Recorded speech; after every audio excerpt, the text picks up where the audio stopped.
योग में रहने के लिए सबसे पहले तो आपको योग को थोड़ा समझना पड़ेगा। योग क्या है? योग का मतलब होता है सामान्य अर्थ से जोड़, है ना? जैसे अब हम शरीर को स्वस्थ रखना चाहते हैं, तो हम अपने मन को शरीर से जोड़ेंगे। शरीर को स्वस्थ रखने के लिए हमें किन-किन चीज़ों की आवश्यकता है, क्या-क्या क्रियाएँ करनी पड़ेगी ताकि हम स्वस्थ रह सकते हैं, ये भी एक योग है। योग का मतलब जोड़, और ये जोड़ जो है, ये योग जो है बहुत लंबे तक जाता ही रहता है। जब तक परमात्मा से आत्मा का मिलन ना हो जाए तब तक वो योग ही कहलाता है। तो योग कई अर्थों में होता है। औषधियों में भी योग होता है ना? कहते हैं क्या योग है, मतलब कि कौन सी दवाइयाँ इसमें? संयोग, ये भी योग है। तो योग शब्द बहुत व्यापक शब्द है, हर फील्ड में इसका यूज़ होता है। चाहे वो आयुर्वेद के फील्ड में हो, चाहे वो ज्योतिष के फील्ड में हो, चाहे वो आध्यात्मिक फील्ड में हो, तो योग जो है बहुत प्रभावी शब्द है और व्यापक शब्द है। तो हम योग को जोड़ने के लिए सबसे पहले हम अपने प्राण पर कंट्रोल करें। जो भी अच्छा गुरु अगर होगा आपके स्वास्थ्य को अच्छा करने के लिए, वो ठीक है क्रियाएँ तो कराएगा, लेकिन उसका पर्पज़ होता है आपके प्राण शक्ति जो है वो ठीक रहे।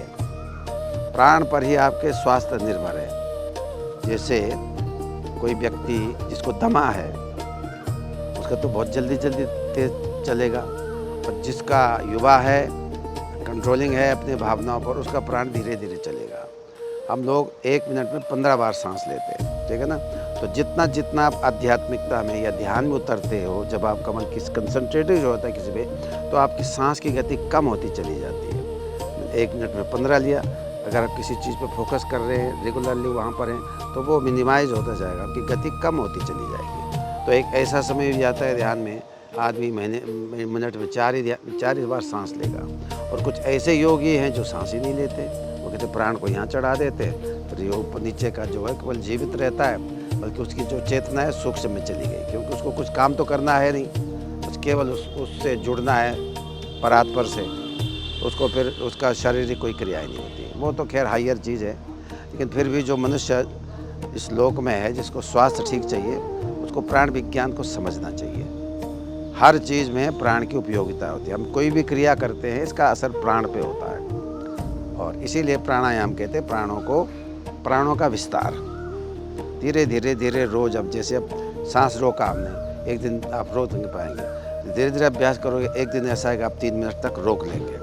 तो जिस दिन आप 3 मिनट 4 मिनट रोक लेंगे, तो सोचो आपकी बहुत बड़ी उपलब्धि है ये, स्वास्थ्य की दृष्टि से भी और कंसंट्रेशन की दृष्टि से भी। तो दोनों तरफ से इसका लाभ है। अब आप उसका लाभ किधर ले लो, वो आप पर निर्भर है। अगर स्वास्थ्य तक ही सीमित रखना है तो आपका स्वास्थ्य बहुत बढ़िया होगा, लेकिन आप शांति के लिए या अध्यात्म उन्नति के लिए या एक्सपीरियंस के लिए अध्यात्म के, तो आप उसको उधर ले जाएंगे।